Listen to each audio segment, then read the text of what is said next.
We'd like to thank you for tuning in for another episode of Looking to Jesus. My name is John Hines, preach for the Church of Christ in North Ridgeville, Ohio. My co-host is. Daniel Sanders, and I preach for the Quail Valley Church of Christ in Batesville, Arkansas. Good to see you today, John. Yep, good to see you, Daniel. Hope you're doing well. We Sitting are there, survived sitting all the there storms drinking and from everything. Your Yes, Bucky's cup. I'm looking forward to our Bucky's opening up here in the near I- future. I've never been to Bucky's. You need to go. Well, you got one. You're getting one close to you now in Mansfield. Yeah? I, They're going to open one up there. what is that, an hour away from me? Yeah, Something like that. no I have to go more. check out the brisket sandwich. That's the good one. That's the good one. Get the brisket XL.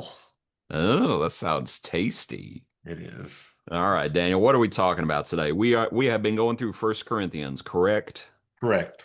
All right, so last week we started talking about the conscience, being sensitive to the conscience, matters of liberties. You don't bind what God has not bound, right?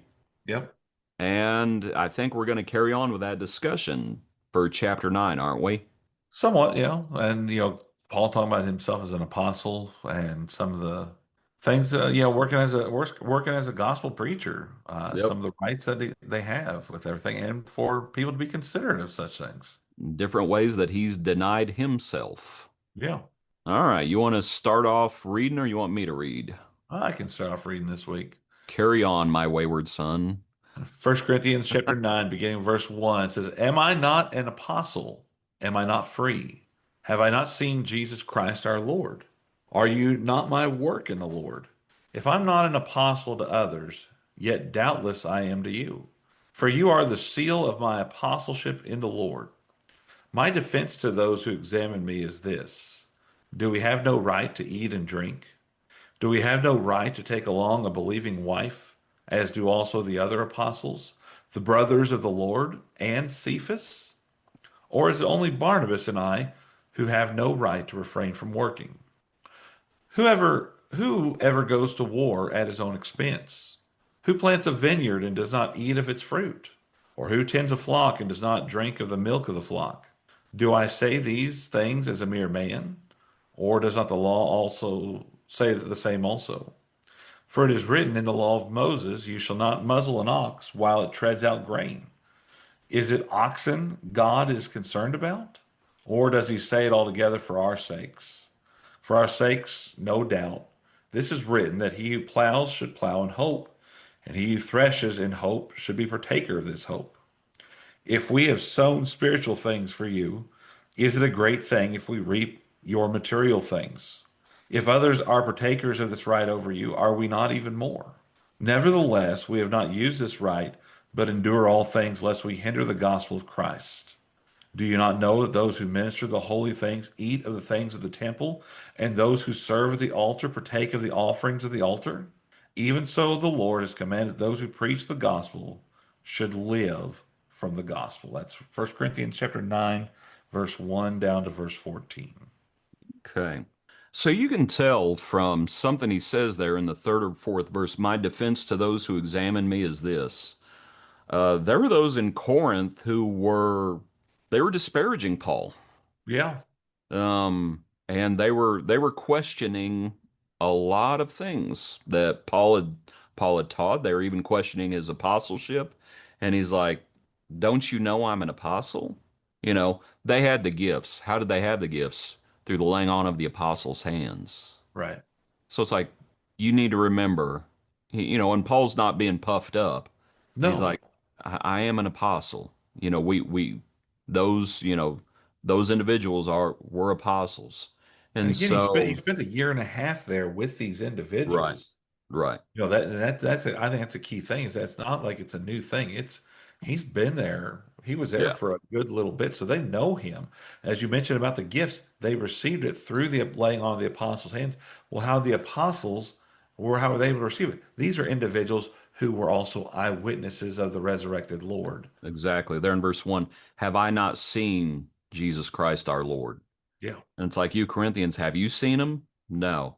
I've seen him. The apostles have seen him. The apostles were the eyewitnesses.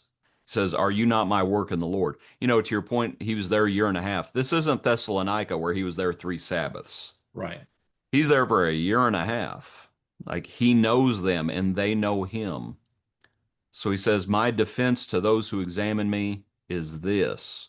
And then he starts talking about his rights. And because that's the whole conversation about conscience and about liberties and about rights. Yeah. And so he starts talking about his rights. Do we have no right to eat and drink? And he's going to use this figure. He's going to talk about a few different things. But he's going to say, like he says in other places, and even earlier here in chapter 8, let's see up there at verse 8, but food does not commend us to God, for neither if we eat are we the better, nor if we do not eat are we the worse. That's just one example of rights. It's like, what do you do with your liberties? What do you do with your rights? And so Yeah. he says, it's like eating doesn't commend us one way or the other. We are at liberty. We have that right to eat or to not eat, and we think about others. But that's just one example. So then he goes on, right? He goes on and he starts talking specifically about himself. And so he starts talking about a believing wife. And he's like, do we have no right to take along a believing wife, as do the other apostles? There Peter is. What did Peter have? Peter had a wife. We know that based upon the fact of him being an elder, and then as well, his wife's mother lay sick with a fever. So, and when Jesus Right. healed her. So we know that Peter had a wife as well, and other people came along the trip with their husbands and wives. For instance, another individual or couple that was held high regard in Corinth, Aquila and Priscilla. Did Yeah. they accompany Paul on some of his trip? Yeah, they left Corinth with Paul to go to Ephesus. And that's where we get introduced to where they worked with Yeah. Apollos.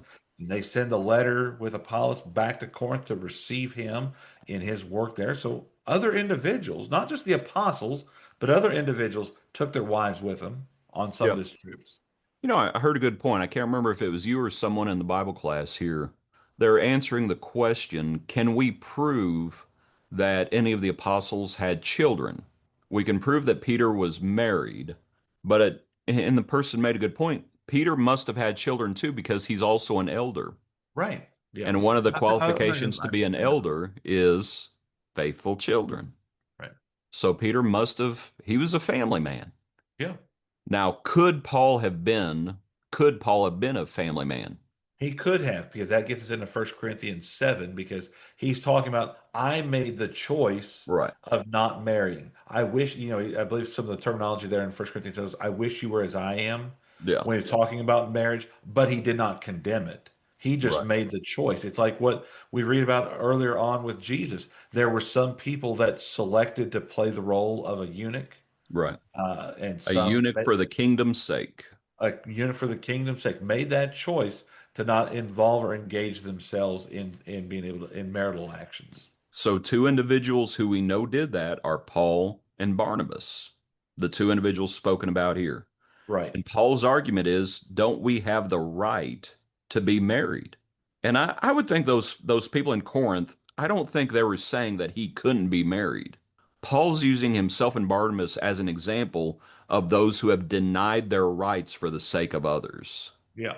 And he's like, we could have done this, we chose not to. Right. And so I guess we should answer. It's like, well, why did he really choose not to be married? How would you answer that? It's like he Why he could have. chose not to. He could have. He just chose not to because he wanted to devote himself to the gospel. Yeah, I think that's a His simple enough his answer. his focus, we see it when he I go back to when he was there in Damascus. When he was baptized, it says immediately he went in preaching and teaching things pertaining to the kingdom of God. And he was Yeah. already a well-taught man and being a Pharisee and being able to understand the law, and he just continued the furtherance of that and felt that it for him to be at his most effective point was to be able to go and preach the gospel. Did not have a wife. A husband. Oh my goodness. This was about to branch off in a whole Yeah. different direction. Yeah. Sorry. No, you're right. Earlier in chapter 7 at verse 33, it says, but he who is married cares about the things of the world, how he may please his wife. Peter had to be concerned about his family. He had to be concerned about his wife. He had to be concerned about his children. Now, as he's going to face persecution, well, his family's going to suffer as the persecution intensifies. Right. Paul Paul was the chosen vessel to spread the Lord's name before Gentiles and kings. And Paul apparently deemed it best that he not marry. And, you know, I think your way of explaining it very clear. It's like he wanted to devote himself to the work of the gospel. Well, Very simply. So he chose not to marry. Barnabas, his traveling companion, chose the same thing. And so they didn't marry. So that's one right that he denied himself. So he's telling the Corinthians, if I denied myself in this, in having a family, it's like, can you all not please deny yourself when it just comes to barbecue and ground beef? Not ground beef, but anyway, meat sacrificed to idols, yeah, things along those lines. It's like, right. can you not think about others because we are thinking about you? And so deny yourself. So that's one example of how he's denied himself. But then he branches off to other things. Whoever goes to war at his own expense. And he starts using these figures like if you plant a vineyard, what do you eat of? Well, It's like, I've had gardens out in my backyard. Yeah, I sometimes give it away, but one of the things I was doing, I was going to have part of it for myself. yeah. You Oh, know, you're being selfish. You're being raising selfish. different types of animals. We're going to try to raise some for meat. Guess what I was going to do? I was going to have some for myself. It's like, again, it's not whoever, but whoever, who in the right mind would go to war at their own expense? Yeah. Nobody. Nobody does. They're going to sit there and they're going to get, someone else to help fund their ventures with that. Yeah. And You so know, what he's go ahead. talking about in these issues, and it's uncomfortable for us to talk about, and I freely admit that, he's talking about supporting preachers, Yeah. is what he's talking about. And he says, it is, for it is written in the law of Moses, you shall not muzzle an ox while it treads out the grain. Is it oxen God is concerned about? The sad thing is, a lot of folks, they would read that verse and they're like, oh, God's talking about the farm animals. Yeah. And it's like, we're talking about, as he says, verse 10, he says it all together for our sakes. Yeah. And he goes on, Deeper verse meaning. 11. Do what? I said there's deeper meaning. It's like the Exactly. parables. Don't take the parables just word for word. There's a deeper meaning, a deeper lesson behind it, just like with this. Yeah. Don't muzzle the ox. Is it as you said, is it the oxen? No, it's those who are working in the gospel. So wait a minute. When the Lord said, consider the birds of the air, he didn't want us all to become bird watchers. Like, No. it's like, no, there's a lesson. Yeah. There's a lesson there. Verse 11, if we have sown spiritual things for you, is it a great thing if we reap your material things? And so, and you can show from the passage there in verse 12, if others are partakers of this right over you, the Corinthians were supporting somebody. Yeah. There were teachers there and they were supporting them. And we see later on in 1 Corinthians 16 that they were also helping contribute as churches in Galatia were doing to be able to help support the brethren in Jerusalem who are going to be dealing with the Yeah. At famine. least they So were told to. yeah, they were told to, and but Yeah. they were taking into that Right. in helping support as Right. one of those examples later on. And But so it speaks to the work of the church. yeah, It's like, Paul says again there, that verse you just mentioned there in chapter 16, as I gave orders to the churches of Galatia, you also on the first day of the week lay aside. So we're talking about the work of the church. Now, what's the work of the church? Part of it is benevolence, and a part of it is the work of the gospel. It's like the preaching of the gospel. And there are folks there in Corinth who they are supporting. And so Paul's argument is, as he talks about here and elsewhere, he didn't take a dime from the Corinthians. right. He had the right to. And he speaks pretty strongly about it. He had the right to demand it, but he didn't use that right. He didn't use that right. You want to go into why he didn't do that? He didn't lord it over them, wanting them to be able to do it themselves. Understand? Yeah. Was Where does he talk about this elsewhere? Well, let's see. Isn't it Second Corinthians? Well, let me go find that passage real quick. It's in Second Corinthians where he says, because this is one of the issues. It's Second Corinthians chapter 11 where he talks about this. He says that in verse 7, did I commit sin in humbling myself that you might be exalted because I preached the gospel of God to you free of charge? I robbed other churches, taking wages from them to minister to you. At the end of verse 9, I kept myself from being burdensome to you. And it goes on, and it sure does look like, to read that passage. And me and you were talking about this before we started recording. And this is the conundrum. This is the issue that sometimes happens. You reap physical things from the church. To use this language back in 1 Corinthians 9, if we have sown spiritual things for you, is it a great thing if we reap your material things? Well, sometimes when churches see you reaping material things, what do they say about you? Make too much money. It's like, oh, you're just doing it for the money. Yeah. You're just doing it for the money. And Paul, by denying his rights, he had the right to be supported by them.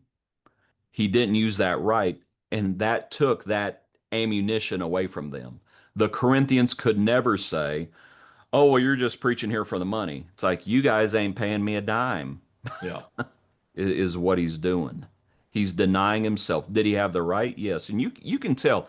He talks about this, I believe, I think with Timothy. There's a verse in Timothy that uses the same figure, I believe, of the ox, if I remember correctly. And it's like, listen, the law said this as well. How were the Levites and the priests provided for? It's like they were provided for out of the giving of Israel. Yeah. That's how their needs were seen to. So it was in the law, so it is under the new covenant. It's like those who preach the gospel, what should they live from? Live They from should God. live from the gospel. And sometimes, as preachers, me and you have that unique perspective. That's difficult to talk about. Right. From the church's perspective, sometimes churches have difficulty with it, because you're starting to talk about material things, frankly. Right. Right. And Yeah. anyway, it starts Because going down a bad when road. it comes from our side of things, it all, some people will take it as greed. Yeah. Um, and so it makes it kind of difficult for us to be able to talk about some of these things. Even you and I, when we're talking in private, it's still uncomfortable for us to kind of talk about some of it. It's frustrating seeing those things, but again, you're the labor. We read later on First Timothy, the labor is worthy of the wages. Yeah. It starts talking about the elders that are serving in that capacity, Yeah. being able to help take care of them. Uh, Daniel, let's look at it from a different perspective. yeah. Let's just talk about another business. Give me another business, any other business you want to. All right, I'm certified heating and air conditioning technician. There you go. Okay, heating and air tech. All right. So you're the business owner. You have employees, right? So Yep, that's the situation. Now, you're trying to make as much money as you can, aren't you? sure. Okay. So there's different ways to make as much money as you can. One way, so you have employees, Yep, and because you're a business owner and you're trying to make as much money as you can, well, what is one way that you could make more money? Well, you could pay your employees less. yeah, And you're thinking, well, the less I pay Johnny working for me, well, that's more money the business gets to keep. right, Now now from Johnny's perspective, how much does Johnny want to make? Well, Johnny wants to make more, right? The right, employee wants to make more. So now the employee is greedy and the employer is cheap, yeah, right? And you have that friction right, between a greedy employer and a greedy employee. right, right, Now, the sad thing is sometimes that same mindset creeps into the church. yeah, And it's like, well, we want to nickel and dime the preacher. And sometimes preachers, frankly, sometimes it's like there are greedy preachers. Paul talks about that in Philippians. Those who are just preaching for mercenary means. yeah. He talks about that. And it's like, no, what you have to do, because in those situations, back to the HVAC business. Daniel, do you have a name for your business? We'll just call it Daniel's HVAC. Okay. If you can keep nickel and diming your employee, now what's your employee going to do if you keep up that behavior? Either they're going to quit or they're going to start doing work under the table, which takes away from me and they get more money in their pocket. But if you will take care of your if you will take care of your employee, I should say, if you'll take care of your employee, what will they do? They'll preach. They'll take care of you effectively, Yeah, yeah. and it's a good relationship. And that goes into the business side of everything. I believe Paul addressed that in one of his first or second Thessalonians, where it talks about how employers, be fair to your employees, and employees be Right. fair to your, that relationship there. Be honest and fair to both, on both sides Yeah. of everything. So now the issue is between churches and preachers. Don't look at it as a business arrangement. It's like, no, don't look at it like that. Because preachers are not employees. It's like preachers work for the Lord, right? So now the question is, how much do you appreciate the gospel? How much do you appreciate the gospel? And for the preacher, the issue is you need to learn how to be abased and how to abound, but you also need to recognize you don't muzzle an ox while it treads out the grain. Yeah, So take care of your preacher. And preacher, take care of the church, take care of your work. Shepherds, take care of the flock. All of you submit to one another and take care of one another and love one another and care for one another. Is it really that big of a deal if we have sown spiritual things for you? Is it a great thing if we reap your material things? You just think about, for example, the rich man and Lazarus. How much money did the rich man have? he Oh, had I enough. don't know. Oodles. He had enough. Yeah, How much would he have paid to be saved from torment? He would have paid every dime he had. Let's look at it from another perspective. The widow with her two mites. In a sense, if she, in a sense, she did what she could. yeah. And if she would have had more, what do you think she would have done? I Did think what she she? would have given more. Yeah, And it's like, how much do you think Mary Magdalene appreciated Jesus casting out those demons? How much do you think Mary and Martha appreciated Jesus raising Lazarus? How much do you think Saul of Tarsus appreciated having his sins forgiven? How much you just go down the list, all the faithful yeah, Christians, how much do you think they appreciated the gospel, the power of God unto salvation? Do you think they ever thought, do you think they ever thought, see, and this is the issue. This is one of the issues. People talk about preachers and they disconnect preachers from the preaching of the gospel. They disconnect preachers from the gospel. yeah, And the issue is not, well, we just don't think a preacher should make that. The question is, how much do you value the gospel? That's the question. And if you only value the gospel a little bit, well, you probably have an issue. You probably have an issue. yeah, But with all this, Paul says, yes, I had that right. I had that right to be supported by you, and I'm not taking a dime from you because I know what you'll say if I do. That church in Corinth, they were going to say, he's just doing it for the money. yeah, I've known preachers like that. Daniel, you know who I'm talking about when I say this. I won't say his name. And a preacher I know of has never gotten a raise, really, in in about 30 years now. He's never gotten a raise. And I was talking with him recently, and he made the point. He said the reason he's never asked for a raise is because he never wanted the brethren to say he was doing it for the money. yeah, Now, that was a decision he made, and we were speaking pretty candidly about it. And sort of like Paul in Second Corinthians when Paul says, "Did I sin by humbling myself?" And what Paul was wondering was here with Corinth specifically. He's like, "Did I make a mistake?" What Paul is saying is, should I have gotten you to invest yourself in the gospel? yeah. He didn't, and he's wondering because he has this liberty. Right, right. So he's wondering if he chose the right path. And it's an interesting thing to think about, especially from a preacher's perspective. So anyway, so that's what he's talking about. It's like we didn't use this right. There's others there who are utilizing, who are using this right. And so he's wanting them to think about others like he has thought about them, to deny themselves for the sake of others. What else you got to add to all that, Daniel? Daniel, I'm sorry I've talked. No, you're I even fine. say I talk too much, too much. Yeah, Oh, be quiet. no comment. You're giving me the stink eye. No, no, again, there's a value. where we, as members of the church, we're to value one another and understand each one has an important role. And some people are able to do some other things. And for instance, in the preaching of the gospel, there are some people that are able to do it, uh, some people are able to do that and they have the right to be able to make a living off of everything. And again, members will value it. Preachers are to value each member as Yeah, well.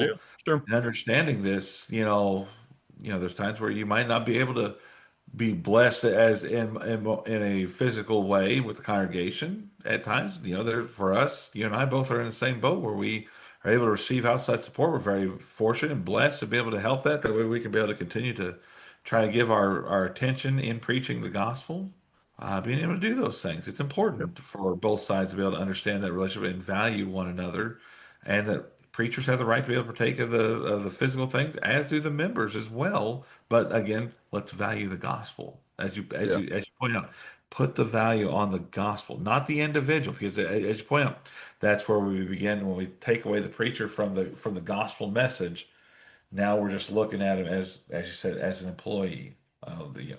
Look at Oh, how much they're doing, or they only work 4 hours a week, or they do. You start getting comments like that. What we see, we only see them at the pulpit or at the podium. They're only teaching class and yeah, preaching 2 lessons, and if we're worshiping together 4 different times or Bible study and worship, it's only an hour, 4 hours a week. And I've heard that comment before from people, and some people just kept on saying it as trying to be a big joke. And finally, it got to the point where I was like, I don't really appreciate the joke or the humor behind it anymore because, again, that turned into people looking at you as an employee rather than an actual fellow member of the church. yeah. Daniel, you go out and you see, I don't even like some of this terminology, but just for the sake of saying it, you go and you try out someplace. Yeah. And pretty often we get asked two questions. And what are the two questions when you go try out someplace? How Did you, much? Oh, before we get there, oh, what college did you go to? yeah. Are you married? Those two questions. I was just thinking about this passage in last week's passage. Food does not commend us to God. Neither if we eat are we the better, nor if we do not eat are we the worse. Right? That's Right. lib that's a liberty. And so I was thinking about another passage in Romans where it says, the kingdom of God is not eating and drinking. What is it? But peace and joy and righteousness. And the point is, the kingdom is not. So I think you can show that with each liberty. The kingdom is not this school or that school. The Yeah. kingdom is righteousness and joy and peace. The kingdom is not, this amount of money or that amount of money. Yeah. It's like the kingdom is righteousness and joy and peace. You focus on what matters. Those issues you have to make a choice in. And so Right. you consider others, and that's what Paul's doing. But I just think it's interesting that what brethren very often focus on are not the things that should be focused on. Are you married? Well, Paul wasn't married. Would you Right. have Paul as your preacher? Where did you go to school? Well, Peter didn't go to school. Would you have Peter as your preacher? Or do you demand certain things? Right. And that disqualifies you today with some of those. Yeah. It Yeah. And disqualifies you. Especially with the first one. Where did you go to school at? Well, uh, you didn't go to Florida College. right. I didn't go to Florida College. You went to South Arkansas, I Yeah. believe, is where you got your degree from, and I got mine from a tech college in Dayton. Now, could you go to FC? Sure, Yeah. you could. But then the other side of it is, not just people looking at church, but then people that are going into those colleges are expecting people. Hey, I'm going to FC. You Right. know, I expect people to be able to hire me as their preacher. Go in, get their degree, and then next thing you know, well, I'm a preacher. Well, that's not the case. That's not how it works. Yeah. What makes someone a preacher is not where they went to school. What makes them a preacher is what they preach, Yeah, the what they, gospel. yeah. The kingdom of God is righteousness and joy and peace. How are people going to know God and Christ without someone being sent to them? Right. That's Romans 10. Right. Doesn't mean, you're sent. You're called out, you're sent Yeah. to be able to preach the gospel. Doesn't matter with those things. Let's Yeah. value the gospel. Let's hold the gospel to that high standard and banner. Yep. Verse 16. For if I preach the gospel, I have nothing to boast of, for necessity is laid upon me. Woe is me if I do not preach the gospel. For if I do this willingly, I have a reward, but if against my will, I have been entrusted with a stewardship. What is my reward then? That when I preach the gospel, I may present the gospel of Christ without charge, that I may not abuse my authority in the gospel. He's not saying you shouldn't be supported by the gospel. He's saying he had denied himself that right. Right. And Right. by the way, while he denied himself, like he says in Second Corinthians, that passage I read a little bit ago, he says, I robbed other churches. Other churches were supporting him. The Corinthians Macedonia and were other not. places in Achaia, other places besides Corinth. Yeah, Philippi was. Yeah. Yep. Verse 19, for though I am free from all men, I have made myself a servant to all, that I might win the more. To the Jews I became as a Jew, that I might win Jews. To those who are under the law, as under the law, that I might win those who are under the law. To those who are without law, as without law, not being without law toward God, but under law toward Christ, that I might win those who are without law. To the weak I became as weak, that I might win the weak. I have become all things to all men, that I might by all means save some. Now this I do for the gospel's sake, that I may be partakers of the gospel, or that I may be partaker of it with you. Do you not know that those who run in a race all run, but one receives the prize? Run in such a way that you may obtain it. And everyone who competes for the prize is temperate in all things. Now they do it to obtain a perishable crown, but we for an imperishable crown. Therefore I run thus, not with uncertainty. Thus I fight, not as one who beats the air, but I discipline my body and bring it into subjection, lest when I preach to others, I myself should become disqualified. You know that word temperate there in verse 25? I think really that's what we're talking about. We're talking about self-control, Right. self-control, self-denial, and the race that we run, sort of like the business analogy before, it's like don't look at the church like a business and don't look at our race like a worldly race. It's like no, in a worldly race, it's like I want to beat everybody else. Right. In our race, we all want to cross the finish line together. And so deny yourself for the sake of others. Yeah. And Run in so, such a way that you may obtain it, but ultimately that is seen in temperance, self-control, and you're looking out for others is and what what you did do. Paul do? Well, he became, to the Jews, he became as a Jew to be able to relate to them, to get them to understand the importance of the gospel message, to be able to be obedient, to run in this race. To the Gentile, he became like a Gentile. So He talks about can his you Romans. can you give an example of how he to the Jew he became a Jew? Can you think of any I examples would of I that? would think when you read that I was thinking about the ability to be able to relate. Now Paul was very unique in some of the things. He was taught by Gamaliel, so he's able to relate to the Jews in understanding the law and being able to go with those different things through his teaching, through his learning from Gamaliel. He's also being able to say he was a Pharisee, being able to make that claim that he might be able to win the Jews, that he might be able to help win others. And to those that, those that were without law, those that were not under the law, the Gentiles. the Yeah, Gentiles, everyone else that's not a Jew. That's what he's getting at when he talks about the law. He's not talking about the being without the law of God because we have to be right, obedient to the law of God. right. But under the law of Christ, we have the ability for all people to be saved. And so he became like the Gentile. He became a Roman citizen and being able to talk about his Roman citizenship to be able to be more effective with those individuals. He had a little bit of that divergency, so to speak, of being able to relate to both sides of things. And the whole point of it, as he says, is that I might be able to save some.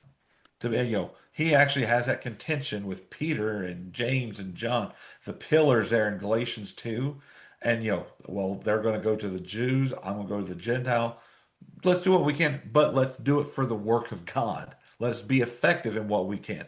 As a preacher, we're able to relate to that's part of our work is being able to relate to different people as well. Jesus did it through the parables, being able to get understanding and being able to relate to people, especially with the Jews. That's who he primarily spoke to. But our ability to be able to help win more souls. It's the gospel message. Let us be brought together and let's be able to relate to one another. Let's be able to partake together in the gospel message together. That saves us all. That we might be able to, he said, I became weak To help win the weak, I became all things, all men, that I might be able to save some in verse 22.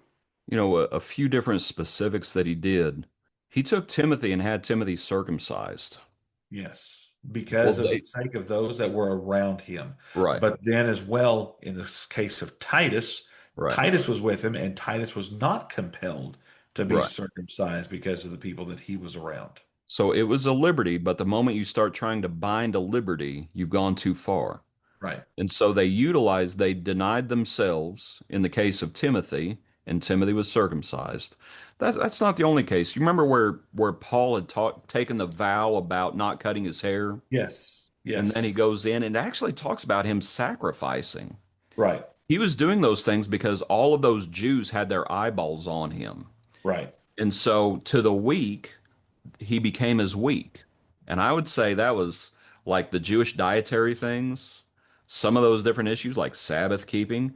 He's like some of those things he was keeping not because of the old law, but because it's a liberty. Right. But to the Gentiles, he's like, listen, we're not bound by those things. Daniel, to wrap things up, in Galatians 4, he speaks about the same thing. Do you remember in Galatians where he says, Brethren, I urge you to become like me, for I became like you. Yeah. And it's like these things, the old law has been done away with.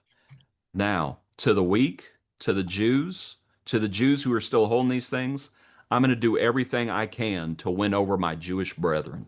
Right. Anything I can do, I'm going to do it.